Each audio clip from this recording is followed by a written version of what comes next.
For more now on the potential ground invasion in Gaza, let's bring in ABC News national security and defense analyst and former Deputy Assistant Secretary of Defense for the Middle East, Mick Mulroy. Mick, you have some real unique expertise here. I'm wondering if and when the IDF launches a ground incursion into Gaza, how would they be able to safely rescue these hostages while at the same time searching for Hamas terrorists without killing civilians? I mean, that's a difficult task for obviously any army, but also in such a densely populated area.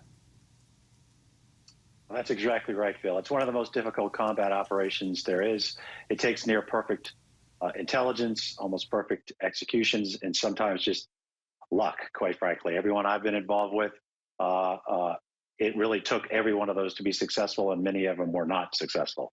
So as you said in your question, this could happen simultaneous with the actual ground incursion. If that happens, I do believe there'll be special operations units that will be designated to potentially take surgical strikes ahead of this actual incursion and attempt to rescue these hostages while Hamas fighters that may be guarding them may be preoccupied with this coming wave of assault. So I think that's going to be one of the ways we do this. And of course, as they liberate areas, as they go block for block, they're going to be looking for hostages, and they may hopefully rescue some in that process. But it is a very difficult scenario to see this happening successfully, certainly for all of them. Hopefully there's some kind of diplomacy still going on to get them out, but it's going to be a very difficult task indeed. Mick, I'm leaning on you here for your expertise. I fully recognize that you're not in the planning of what's happening right now in Israel, but I do ask you because you have the expertise here. If and when a ground assault does begin, we know Israel has covered the border all the way up. There are defense forces, worrying about Hezbollah up near Lebanon. But where do you think it would happen? We've seen 300,000 plus amassing on the southern border. So I do think if you look at Gaza, the entry points are most likely to start in the far north. There may be some penetration midway to try to sever the line of communications, potentially envelop the Hamas forces in the north.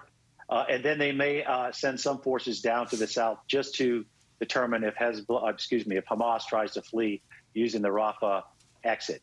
But I think the main effort, to speak military parlance, will be coming from the north. And there is very few entry points up there that can support this level of armor, tanks, and armor personnel carrier. So it's going to be a difficult entry, as Hamas is going to likely predict where they're coming in. Mick, as I ask you this next question, I just want to let our viewers know we're going to be putting up some pictures right now from Gaza. We are continuing to see plumes of smoke there from Gaza. We don't know exactly what's happening right now, but we are following, obviously, several explosions that we've seen over the last couple of hours. I'm wondering, Mick, when this happens, if it happens in whatever form it takes, what impact do you think this would have on the Rafah border there in the south, the crossing into Egypt that could be used to get civilians out?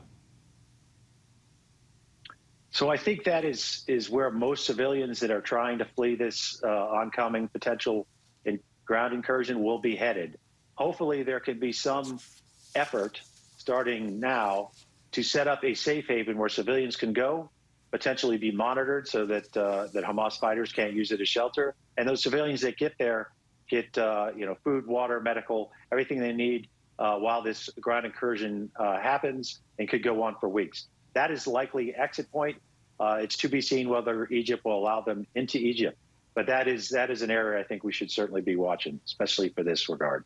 All right, Mick Mulroy, always great to have you weigh in on the conversations. Appreciate it.